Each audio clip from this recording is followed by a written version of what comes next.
ہم اگر میلاد میں جذبات شامل کریں، ذوق شامل کریں، گہرائی میں اتر جائیں، گہرائی میں جائیں، اور پھر جتنی تعلیمات ہیں نبی پاک کے میلاد کی، جتنی تعلیم، دیکھو نا آج بھی جب میلاد کا اسٹیج سجتا ہے نا، جس نے 2 لاکھ روپیہ، 1 لاکھ روپیہ، 50,000 روپیہ تعاون کیا ہوتا ہے نا، وہ اسٹیج پہ بیٹھ جاتا ہے، چاہے وہ سارا سال مسجد نہ آیا ہو۔ اس نے جیب میں رکھی ہوتی ہے سیاستدان نے، سیٹھ صاحب نے ٹوپی، تو وہ سفید ٹوپی نکالتا ہے، چونکہ اس نے 50,000 دیا تو آ جاتا ہے اسٹیج پہ، اور جن کے ہاتھوں میں نوٹوں کی دتیاں آتی ہیں وہ سارے فرنٹ سیٹ پہ بیٹھے ہوتے ہیں، اور پھر ان کے نام بھی نعت خواں یاد کر لیتے ہیں، اللہ ماشاء اللہ، کہتے ہیں یہ حاجی بڑا عاشق رسول ہے۔ بھی عشق تو اندر کی بات ہے، تجھے کیسے پتا چلا اس کے اندر ہے کہ نہیں؟ یہ تو پھر تو کیسے گہرائی میں اتر گیا کہ حاجی عاشق رسول ہے، کہ یہاں عشق رسول کے لیے نوٹوں کی دتھی کا ہونا ضروری ہے؟ یہ مزاج بدلیں۔ سارا سال ہر اسٹیج پہ امیروں کا قبضہ رہتا ہے، اگر میلاد کے اور سیرت کے اسٹیج پر بھی امیروں کا قبضہ رہا تو غریب بیچارے کدھر گئے؟ ایک تو نیکی کرو، محلے کا جو سب سے غریب آدمی ہے جس کو کبھی کسی نے نہیں پوچھا، اس کے لیے ایک جوڑا بنواؤ، اس کے سر پہ دستار سجاؤ، اور 2 فجر کے وقت آ کے مسجد کھولتا ہے، صفائی کرتا ہے، اسے کپڑے پہناؤ اچھے، دستار سجاؤ، میلاد کے اسٹیج پہ بٹھاؤ، تو وہ کہے اب کیا کرنا ہے، تو اسے کہو اب کہنا ہے ہم غریبوں کے آقا پہ بے حد درود، ہم غریبوں کے آقا پہ، ہم غریبوں کے آقا پہ بے حد درود، اور ہم فقیروں کی ثروت پہ لاکھوں سلام۔ میلاد میں اصطلاحات کی ضرورت ہے۔ مجھے نہیں اچھا لگتا لنگر ہو میلاد شریف کا اور وہ چھتوں سے بانٹا جائے، ایک طرف لنگر اور وہ بھی لنگر شریف، اور پھینکا جا رہا ہے چھتوں سے۔ میلاد شریف کے لیے میں اپنے ہاں یہ اہتمام کرتا ہوں، میں کہتا ہوں تازی روٹی آپ باورچی سے کہیں وہ روٹیاں پکائے، صبح فجر کے بعد کھانا شروع ہو جاتا ہے۔ میں اپنے سنگیوں سے کہتا ہوں بھی سارا دن روٹی کھانی ہے آج، سارا دن۔ اس کا طریقہ یہ ہوگا کہ تھوڑی سی اب کھا لو، تھوڑی سی ٹھہر کے کھا لو، تو کیا کو کیسے کھانی ہے؟ غریبوں کو بلا بلا کے لاؤ۔ آپ کو پتہ ہے نا، ہر محفل میں غریبوں کے دسترخوان الگ ہوتے ہیں، امیروں کے دسترخوان۔ پیر صاحب کو چونکہ گلے کی تکلیف ہوتی ہے تو ان کے لیے اللہ ماشاءاللہ دیسی گھی کی یخنی الگ تیار ہوتی، کالی مرچ والی، انہوں نے الگ کھانی ہوتی، وہ سارا بندوبست الگ سے تیار ہوتا ہے، اور غریب آدمی کو پھینکے جاتے ہیں یوں کر۔ یہ اعزاز نہیں۔ میری بات کی سمجھ آ رہی ہے؟ آپ مجھے بتائیں کہ آپ بیٹے کی شادی کریں تو شاپر پھینکیں گے، ڈبے پھینکیں گے، آپ چھتوں سے پھینکیں گے؟ آپ لوگ کہیں گے یہ کیا طریقہ ہے؟ آپ بٹھائیں لوگوں کو اور ان کے ساتھ خود بیٹھیں، سیٹھ صاحب، چودھری صاحب، علامہ صاحب، مفتی صاحب، پیر صاحب، ویسے ہی غریب کے ساتھ بیٹھ جائیں گے نا تو روٹی آنے سے پہلے ہی آدھا پیٹ بھر جائے گا اس کا، وہ سمجھے گا مجھے عزت مل رہی ہے، مجھے وقار مل رہا ہے۔ میلاد کے موقع پر غریب کو بٹھال کے، اللہ کرے کہ ہم یہ خوشی منائیں کہ آج روٹی میں اپنے ہاتھوں سے کھلاؤں گا، آپ کھانے ڈال ڈال کے لائیں، ان کو کھلائیں، ان کی خدمت کریں، اظہار مسرت کریں، شوق پیدا کریں۔ سیاستہ میں روایت ہے، حضرت عتبان بن مالک رضی اللہ تعالیٰ عنہ نابینا صحابی تھے، میرے نبی کریم علیہ السلام کی خدمت عالی مرتبت میں حاضر ہوئے، عرض کی یا رسول اللہ صلی اللہ علیہ وسلم، میرا دل کرتا ہے میرے گھر تشریف لائیں۔ صاحب نسیم الریاض نے ایک باب باندھا ہے شرح شفا شریف میں، وہ فرماتے ہیں کہ جب تک نبی کریم علیہ السلام کا شوق نہیں نہ پیدا ہوتا ساری عبادتیں پھیکی رہ جاتی۔ کیا چیز جی؟ شوق۔ نبی کریم علیہ السلام فرماتے ہیں، رب فرماتا ہے جو مجھ سے ملنے کا شوق رکھتا ہے نا، اللہ فرماتا ہے میں بھی اس سے ملنا چاہتا ہوں، اور جس کے دل میں کبھی خواہش نہ پیدا ہوئی کہ میں اپنے رب سے ملوں، رب بھی اس کی ملاقات کو پسند نہیں۔ یہ شوق یعنی حضور علیہ السلام کا شوق، محبوب کے لیے اہتمام، بندوبست، یہ ضروری ہے۔ حضرت عتبان بن مالک عرض کرنے لگے یا رسول اللہ کبھی میرے گھر آئیں، نبی رحمت سید عالم صلی اللہ علیہ وسلم نے فرمایا کل ظہر کے بعد آؤں گا۔ کتنے لوگ آئیں؟ عرض کی حضور ظہر کے نمازی سارے آ گئے۔ حضرت ابو ہریرہ رضی اللہ تعالیٰ عنہ فرماتے ہیں ظہر کے نمازی سارے پہنچ گئے۔ آپ نے مجھ سے ناراض نہیں ہونا، چونکہ آج آپ نے سننے کے بلایا ہے تو جو میں سنا سکتا ہوں وہی سنانا ہے نا، میں نے جو مجھے آتا ہے وہی سنانا ہے نا آپ حضرات کو۔ میرا یہ دعویٰ ہے کہ نعرے سارے لوگ ہی لگاتے ہیں لیکن اپنے اپنے وقت پہ نعرے۔ حضرت ابو ہریرہ فرماتے ہیں کہ جب ہم ان کے گھر گئے تو وہ نعرے لگانے لگے، اور نعرے وہ پتہ کیا لگاتے تھے؟ کہتے تھے لوگوں ذرا جھانک کے تو دیکھو، دنیا میں جو سب سے زیادہ عزت والے ہیں وہ میرے مہمان بنے ہوئے ہیں۔ مجھے ایک سیٹھ صاحب کہنے لگے رات محفل میلاد تھی، نعت خوانوں نے اور واعظین نے سونے نہیں دیا، آپ یہ نہ کریں, غریبوں کو دے دیں. میں نے کہا سیٹھ صاحب آپ گئے تھے محفل میں؟ میں نے کہا نہیں. تو میں نے کہا پہلے بھی تو وہاں غریب ہی کھانے جاتے ہیں, امیر کون سا ہوتا ہے ادھر؟ امیر تو جاتا ہے جب ایم پی اے جلسہ کرے تب, ادھر جب ایم این اے کا جلسہ ہوتا ہے تب جاتا ہے, تو وہاں تو پہلے بھی غریب ہی جاتے ہیں. تو اور نہ کسی غریب کو اگر کوئی رہ گیا تو وہ ہمیں دے دو, ہم اسے بھی کھلا دیتے ہیں. ورنہ میلاد کی محفلوں میں, اور میں صحیح کہہ رہا ہوں کہ نہیں؟ اور اس کی دلیل ہے ہمارے پاس. نبی پاک علیہ السلام نے فرمایا میرا دین غریبوں میں آیا, غریبوں میں رہے گا, اور جب میں قیامت میں جنت میں جاؤں گا تو میرے آگے پیچھے دائیں بائیں غریب لوگ ہی ہوں گے. تو یہ تو طے شدہ بات ہے. تو آپ مزید کس غریب کی بات کر رہے ہیں وہ بتا دیں, آپ اس کو بھی شامل کر لیتے ہیں. دوست نعرے تو کوئی نہ کوئی اپنے اپنے وقت پہ لگاتا ہی ہے. یارو صبح الیکشن شروع ہو جائے تو جو آدمی بڑا سنجیدہ ہے نا, بڑا سیانہ ہے, وہ اپنی گاڑی پہ جھنڈا بھی لگائے گا, اس پہ پوسٹر بھی لگائے گا, اپنی جیب سے فلیکشن بھی بنوائے گا, فوٹو بھی لگائے گا, اپنے دروازے کے سامنے دفتر بھی کھولے گا, اور وہاں وہ کھانے کے بندوبست بھی کرے گا, اور جب ریلی نکالنی ہوگی تو ریلی بھی نکالے گا, نعرے لگانے ہوں گے تو نعرے بھی لگائے گا. وہ الگ بات ہے کہ الیکشن کے 6 ماہ کے بعد کہے گا اوہ بھول گیا ہو, غلط بندے کو ووٹ دے بیٹھا ہوں. لیکن نعرے سیٹھ صاحب بھی لگاتے ہیں, نعرے وکلاء بھی نہیں لگاتے. ہاں نہ تو کرے نا, نہیں لگاتے تو میں بتاتا ہوں لگاتے ہیں. سارے اپنے اپنے پروگراموں پہ نعرے لگاتے ہیں, لیکن 6 ماہ کے بعد کہتے ہیں غلطی ہو گئی, غلط آدمی کے نعرے لگا بیٹھے. اور یارو چھوڑو, کب تک جھوٹوں کے نعرے لگاؤ گے؟ ہمارے ساتھ مل جاؤ. پہلے دن سے سچے نبی کے نعرے لگا رہے ہیں, ایک دن بھی سجدہ صاف نہیں کرنا پڑا, ایک دن بھی سجدہ صاف نہیں, پہلے دن سے لگا رہے ہیں. اور اعلیٰ حضرت فرماتے ہیں حشر تک ڈالیں گے پیدائش مولا کی دھوم, مثل فارس نجد کے کلے گراتے جائیں. او بھائی ادھر آ جائیں, سچے معبود. حضرت ابو ہریرہ فرماتے ہیں انہوں نے نا شور کرنا شروع کیا, کہنے لگے لوگوں آؤ دیکھو جو سب سے زیادہ عزت والے ہیں وہ میرے مہمان بنے. پھر انہوں نے کیا کیا, سارے محلے کی دعوت پکائی. نبی کریم علیہ السلام نے فرمایا ہمیں بلایا تو اب بتاؤ کرنا کیا ہے؟ تو عرض کرنے لگے یا رسول اللہ صلی اللہ علیہ وسلم میرے گھر کے کسی کونے میں 2 رکعتیں نماز پڑھ دیں, میں جب تک زندہ رہوں گا وہاں سجدے ہی ادا کرتا رہوں. صحابہ کرام کا جو وابستگی ہے نا ذات رسالت کے ساتھ, ہمارے ہاں ایک تو وہ طبقہ ہے جو بیچارہ ابھی تک ابحاث میں الجھا ہوا ہے, اور ایک ہم لوگ ہیں جو منانے والے. ہمارا وہ ذوق, وہ خوبصورتی, وہ حسن, وہ وارفتگی. یارو دیکھو نا, ایک میں ہوں جو کہہ رہا ہوں میلاد کرنا چاہیے, اور ایک وہ شخص ہے جو ریڑھی لگاتا ہے, مزدوری کرتا ہے بیچارہ, اور روزانہ 100 روپیہ بچاتا ہے, پھر وہ بچا کے پیسے جمع کرتا ہے, پھر وہ سال کے بعد کسی نعت خواں کو, قاری کو, کسی خطیب کو دعوت دیتا ہے, پھر وہ دریاں بچھاتا ہے, پھر حسب توفیق وہ روٹی پکاتا ہے, پھر وہ لوگوں کو پیغام دیتا ہے. نہ اس کی فوٹو آتی ہے, نہ وہ اسٹیج پہ بیٹھتا ہے, نہ اس کا اشتہار پہ نام آتا ہے. لیکن ایک بات تو پکی ہے نا کہ اس نے غربتوں میں رہ کے جب ذکر رسول کی بزم سجائی ہے تو یہ تو دعویٰ ہے نا کہ اس کی روح کا رشتہ ہے مدینے والے رسول کے ساتھ, اس کی روح کا رشتہ ہے. ہمیں اپنی نسلوں کو, بچوں کو بتانا چاہیے. اور پھر پوری دنیا میں جب آپ میلاد مناتے ہیں تو پیغام امن جاتا ہے. پوری دنیا میں ایک دفعہ میلاد کی جلسے کو معمولی نہ سمجھے, میری طرف دیکھیں, جب آپ میلاد مناتے ہیں تو میری طرح کا بالکل چھوٹا آدمی بھی ہو تو یہ تو وہ بتاتا ہے نا کہ حضور کے آنے سے پہلے بیٹیاں ذبح ہوتی تھیں, یہ تو وہ بتاتا ہے نا غلام بکتے تھے, یہ تو بتاتا ہے نا کہ ماں باپ کی کوئی قدر ہے. یہ ہر جگہ ہوتا ہے کہ نہیں ہوتا؟ ہر میلاد میں, بلکہ کئی لوگ شکوہ بھی کرتے ہیں, لو جی ہر سال وہی بات چھیڑ دیتے ہیں. تو میں کہتا ہوں یہی تو بات ضروری ہے چھیڑنی. ہر آدمی یہ ہر سال یہ بات بتلاتا ہے نا کہ غلام بکتے تھے, ہر سال ہر آدمی یہ بات کرتا ہے کہ ماں باپ منڈیوں میں بیچے جاتے تھے.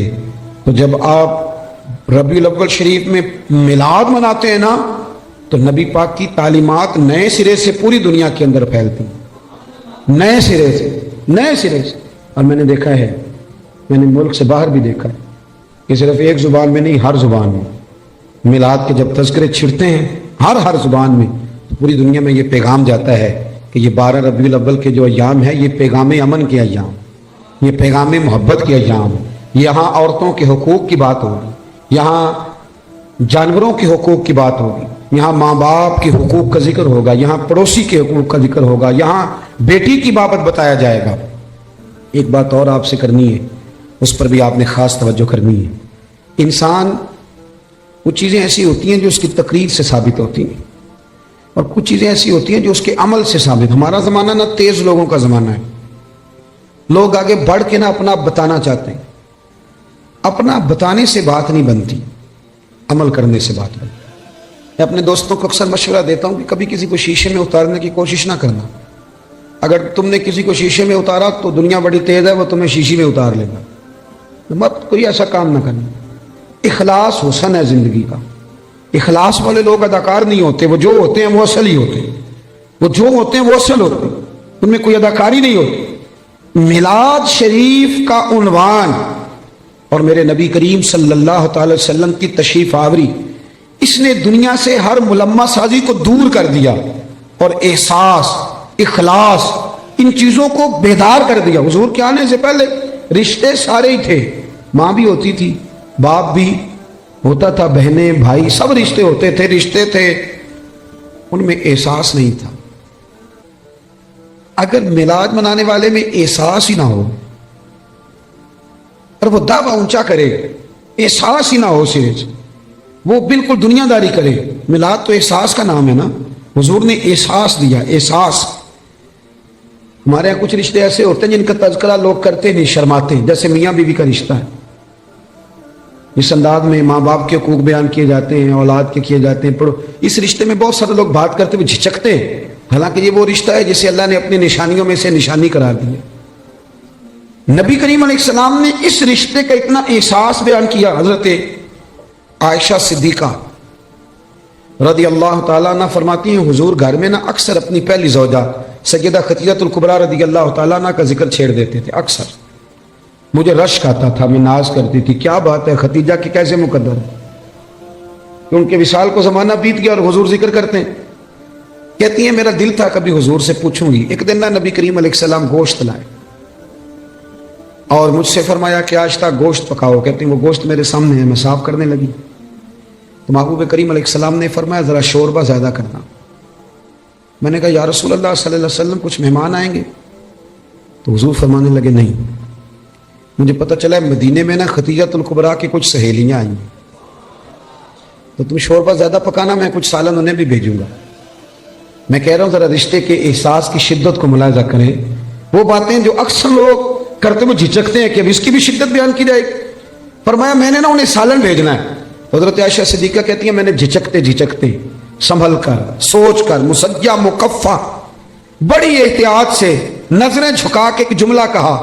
میں نے کہا یا رسول اللہ صلی اللہ علیہ وسلم اللہ نے آپ کو جوان اور خوبصورت بیویاں دی ہیں، آپ تو ہر وقت حضرت خدیجہ کا ذکر کرتے رہتے. کہتی ہیں میں نے تو بات کر دی اور میں خاموش ہو گئی. اب میری جرت نہیں تھی کہ نظر اٹھا کے دیکھوں چہرہ نور کا رنگ کس طرح کا ہے. جھجک رہی تھی. پوری ہمت کر کے میں نے ذرا نظر اٹھائی تو حضور کے چہرے پہ جلال تھا. تو محبوب فرمانے لگے عائشہ آج بات کی، آج کے بعد نہ کرنا. یا رسول اللہ کیا ہوا؟ فرمایا عائشہ میرے پاس جتنے لوگ آئے ہیں نا وہ سکھوں کے وقت آئے ہیں، خدیجہ تو میرے دکھوں کی ساتھی ہے، وہ تو میری تکلیفوں کی ساتھی. فرمایا لوگ مجھے پتھر مارتے، میری راہوں میں کانٹے بچھاتے، میں پریشان ہو کے گھر لوٹتا. اس وفادار بیوی کے ایک ہاتھ میں دودھ کا پیالہ ہوتا، ایک ہاتھ میں کھجوریں ہوتی، کھجور کھلا کے دودھ پلا کے بستر بچھا کے کہتی محبوبہ غم نہ کرنا، اللہ بڑی شان عطا فرمائے گا. اتنی شدت رشتوں نے پیدا کر دی، اتنا احساس. حضرت عائشہ کہتے ہیں ایک بوڑھی اماں حضور سے ملنے آئیں تو نبی پاک نے بڑا ہی پیار کیا، کھانے کھلائے، حضور بڑی محبت سے باتیں کرتے رہے. نبی کریم علیہ السلام نے جاتے دفعہ تحفے بھی دیے. صاحب کنز العمار لکھتے ہیں حضرت عائشہ کہتی میں نے کہا حضور مہمان تو روز آتے پر اتنا پیار. کون تھی بی بی؟ محبوب فرمانے لگے خدیجہ الکبریٰ کی سہیلی تھی، یہ آتی تھی، خدیجہ ٹائم دیتی تھی. کیا خوبصورت جملہ ہے. فرمایا میں نے آج خدیجہ کے طریقے کو زندہ رکھا ہے، میں نے اسے وقت دیا. حسن العہد من الایمان. محبوب فرمانے لگے اچھے طریقے سے رشتے نبھانا یہ بھی ایمان کا حصہ ہے. او میرے دوست رشتوں کی شدت ہو. او یار چھوڑ ایسے ہی تو باتیں سن سن کے ادھر ادھر سے اپنے سگے بھائی کا مخالف ہو گیا. بھائی سے پیار کر، بھائی سے محبت کر. میلاد کا معنی رشتوں میں حسن پیدا کرنا. ایک صحابی نے آ کے عرض کی یا رسول اللہ یہ میرا بھائی آپ کے پاس ہی بیٹھا رہتا ہے، مشکات میں موجود ہے، سارے کام تو مجھے کرنے پڑتے ہیں. تو میلاد والے محبوب نے کیا خوبصورت جملہ کہا. فرمایا جا جا کے ڈیوٹی کر، رب جو تجھے رزق دیتا ہے نا وہ اس کی برکت سے عطا کرتا ہے. اتنا حسن پیدا کر دیا رشتوں میں. اتنا. او یار بہن کے لیے جو جذبات نبی پاک نے بیان فرمائے، حضرت شیما حضور کی رضائی بہن تھی. توجہ ہے میری بات پر؟ میں ایک شکوہ کر لوں آپ دوستوں سے ہلکا سا. بھائی نہ یاروں کو ٹائم دیتے ہیں، بہنوں کو نہیں دیتے، فون بھی نہیں کرتے. بہن پردیس میں نہ انتظار کرتی رہتی ہے کہ چلو کبھی بات کریں. میں آپ کو بڑی ذمہ داری سے کہتا ہوں، میرے ایک سنگی نے ایک دفعہ کہا کہ پیر صاحب میرے لیے دعا کرنا. تو میں نے اسے کہا یار میں تو مصروف آدمی ہوں، میں کوشش کرتا ہوں کہ یا اللہ جن جن نے دعاؤں کے لیے کہا سب کی قبول کر. کہنے لگا میں بڑا پریشان ہوں، نام لے کے کریں. میں نے کہا میں نہیں وعدہ کرتا. ہاں اگر تم نے صحیح دعا کرانی ہے نا رونے والی تو اپنی بہن سے کہہ. وہ تو اشارہ دے جا کے میرے لیے دعا کرنا تو مسلح بھگو دے گی رات کو رو رو. ہاں بیٹی سے کہے. اور اگر بہت جلدی قبول کرانی ہے تو پھر اپنی اماں کے کان میں کہے. پھر دیکھ تیرے لیے کس طرح دروازہ کھلتا ہے. اور میرے نبی کریم نے وعدہ بھی فرمایا ہے. حضور فرماتے ہیں جب ماں باپ اولاد کے لیے ہاتھ اٹھاتے ہیں تو رب خالی لوٹاتا ہی نہیں. حضور نے نا یہ احساس، لیکن نا آج لبرل لوگ کھڑے ہوتے ہیں تو وہ کہتے ہیں جی اسلام نے جی بہنوں کا حصہ آدھا رکھا ہے اور بھائی کا ڈبل رکھا ہے. میں کہتا ہوں تم نے دین سیکھا ہی نہیں. ہمارے پاس آؤ ہم تمہیں بتائیں.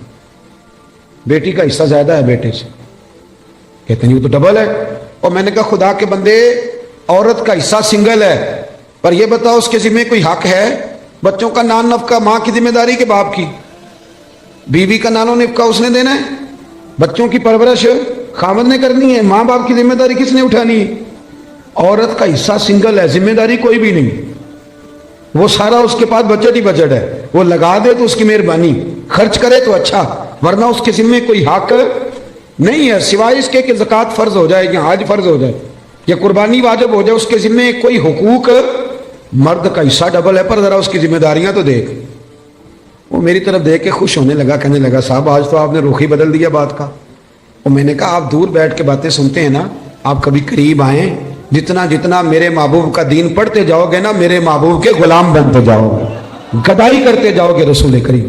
حضرت شیما حضور کی رضائی بہن تھی، حضرت حلیمہ سعدیہ کی بیٹی. ان کے قبیلے پر مسلمانوں نے باقاعدہ حملہ کیا، گرفتار ہوئے لوگ اور بڑی سخت جنگ لڑی مسلمانوں. یہ جب آئی نا مدینے تو حضرت ابو ہریرہ کہتے ہیں آگے کہنے لگی میری نا اپنے نبی کریم علیہ السلام سے ملاقات کراؤ. تو میں نے بیوی کا دوپٹہ دیکھا تو پرانا تھا، میں نے حالت دیکھی تو اس کی پرانی تھی، سادے کپڑے. کہنے لگی کراؤ نا میری ملاقات. اللہ اکبر. 2-3 دفعہ کہا تو میں نے کہا تم کون ہو؟ کہنے لگی جا کے نا تو محبوب کی بارگاہ میں عرض کرو یا رسول اللہ شیما آئی ہے، کان میں کہو.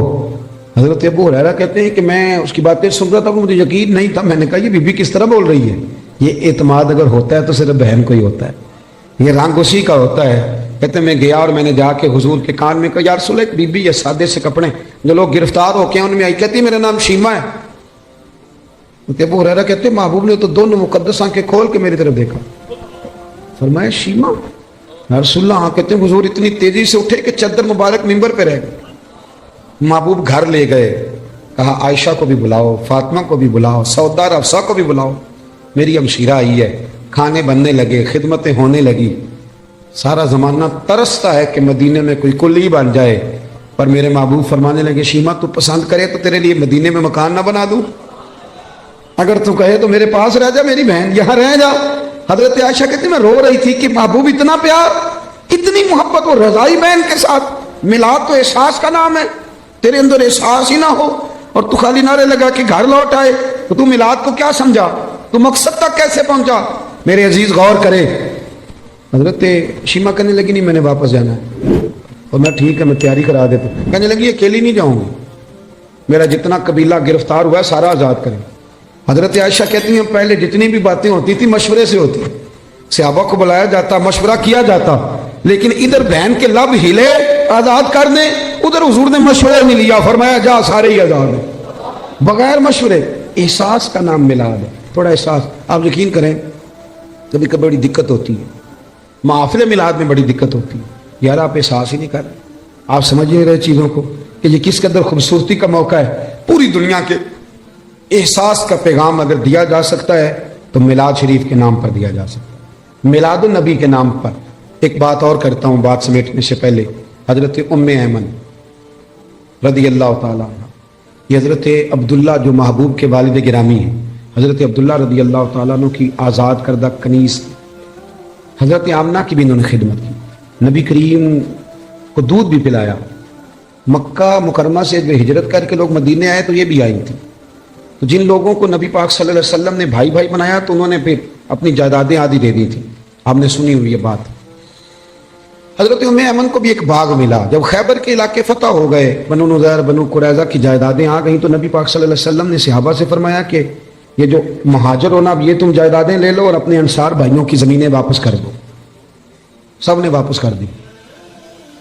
حضرت ام ایمن کو ایک باغ ملا ہوا تو حضور نے فرمایا آپ بھی واپس کر دیں، بوڑھی تھی، رضائی والدہ تھی، آپ بھی واپس کر دیں۔ کہنے لگی میں تو نہیں کرتی، میں تو نہیں کرتی۔ اب نبی پاک کو کوئی انکار کر سکتا ہے؟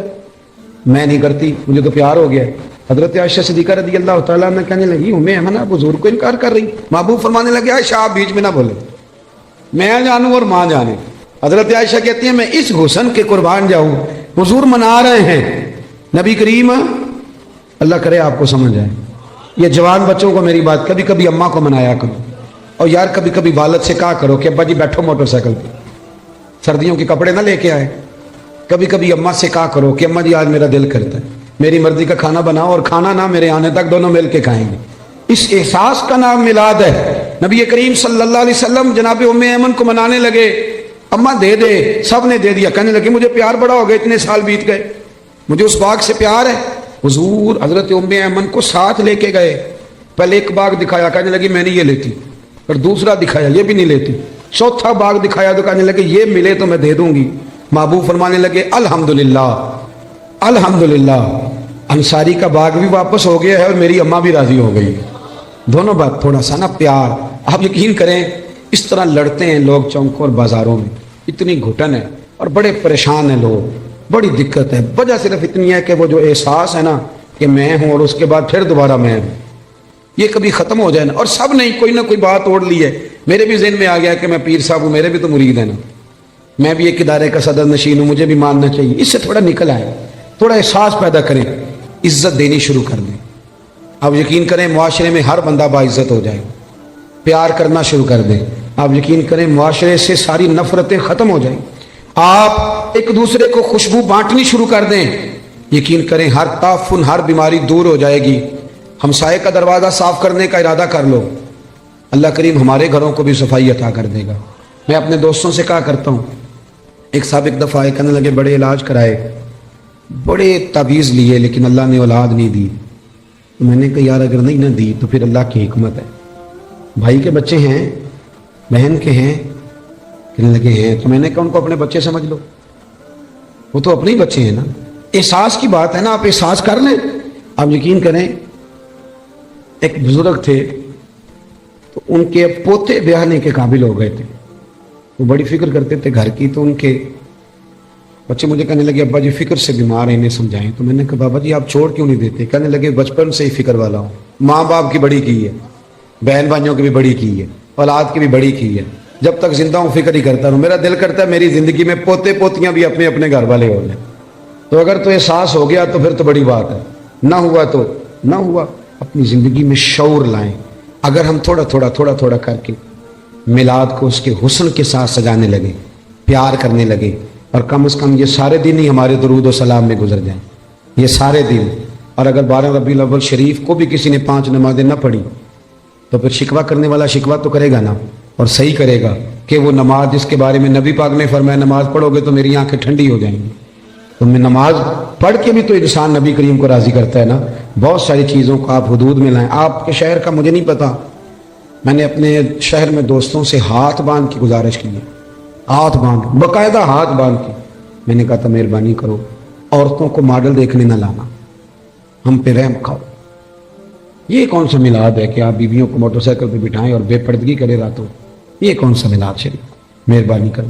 اور کسی جگہ میلاد میں کوئی غیر شرعی حرکت ہوتی ہے تو یاد رکھنا وہ میلاد سے حضور راضی نہیں ہوں گے، بلکہ نبی کریم علیہ السلام گریبان تھامیں گے اور سوال کریں گے کہ میرے نام پر یہ دھما چوکڑی، اتنا بڑا ظلم، مہربانی فرمائیں۔ بالکل دائرہ شریعت کے اندر، بالکل۔ اور میلاد میں وہی کام کریں جو ہمارے بزرگوں نے ہمیں دیے ہیں۔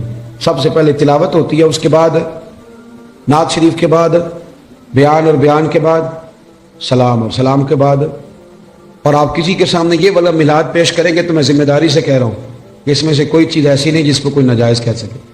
نہ قرآن پڑھنا ناجائز ہے، نہ نعت پڑھنا، نہ تقریر کرنا ناجائز ہے، نہ محبوب پہ درود و سلام بھیجنا، کوئی ایسی چیز نہیں. لیکن بہت اندر رہ کے، اور وہ جو لوگ سیاستدانوں کے نعرے لگاتے ہیں اور سیٹھوں کے جلسوں میں جاتے ہیں، ان سے بھی میری گزارش ہے کہ اگر وہاں کے لیے وقت نکل سکتا ہے تو پھر مہربانی کرنا میلاد کے جلوس میں بھی سب سے اول صفوں میں نظر آنا، اول صفوں میں نظر آنا، اور میلاد کی محفلوں میں بھی ذرا آگے آگے دکھائی دینا. دعا کرتا ہوں جو میں کہہ سکا اللہ قبول فرما لے، جہاں ہم بھول گئے اللہ ہم سے درگزر فرمائے. اللہم صلی علی سیدنا و مولانا محمد معدن الجود والکرم وعلیہ وبارک وسلم. اللہ ہمارا حاضر ہونا قبول فرما، دین کے کاموں میں اخلاص عطا فرما، ریاکاری، بناوٹ، تصنع، ذاتی شہرت، ذاتی مفادات سے محفوظ فرما، ہمارے گناہ معاف فرما، ہماری غلطیوں سے درگزر فرما. اللہ نفع والا علم عطا فرما، اخلاص والا عمل نصیب فرما. محبوب کے میلاد کا صدقہ امت مسلمہ کے حق میں رحمت والے فیصلے فرما. 80 لاکھ کشمیری ظلم کی چکی میں پس رہے ہیں، مالک ان کی مدد فرما. سالوں بیت گئے اور برما کے مجبور ابھی بھی خیموں میں رہتے، اللہ ان کی مدد فرما. فلسطین کا لوگ ذکر کرنا ہی چھوڑ گئے، اللہ ان بیٹیوں پہ رحم فرما. عراق پہ، افغانستان، لیبیا پہ روز بم برستے، اللہ محبوب کریم کی تشریف آوری کا صدقہ امت کے حال پہ رحم فرما. پاکستان کو استحکام عطا فرما، نبی کریم علیہ السلام کی شریعت کا یہاں نفاذ فرما، نظام مصطفیٰ علیہ السلام کی ٹھنڈا سویرا ہمیں عطا فرما. میرے جن دوستوں نے یہ خوبصورت بندوبست کیا ہے اللہ ان کی دنیا بھی سنوار دے، آخرت بھی سنوار دے. اللہ ان کے حال پہ رحم فرما دے، ہر پریشانی اور آزمائش سے بچا. کتنی تعداد میں دور و نزدیک سے احباب تشریف لائے، اللہ تیرے لیے، تیرے محبوب کے لیے بیٹھے، ہمارا بیٹھنا مقبول فرما. بیماروں کو شفا دے دے، مقروضوں کو قرضوں سے رہا کر دے، جو تنگ دست ہیں انہیں وسعت رزق دے دے. اللہ یہاں جتنے لوگ بیٹھے جس کے دل میں جائز آرزو ہے اپنے فضل سے پوری فرما دے. رب اغفر وارحم وانت خیر الراحمین. اللہ بالخصوص دعا کرتے ہیں ٹرین کے حادثے میں جو لوگ زخمی ہیں انہیں شفا دے دے. اللہ جن کے پیارے بچھڑ گئے انہیں صبر اور حوصلہ دے دے. ہمیں زمینی اور آسمانی آفات و بلیات سے محفوظ فرما. رب اغفر وارحم وانت خیر الراحمین. وصلی اللہ تعالی علی حبیبہ سیدنا و مولانا محمد. السلام علیکم.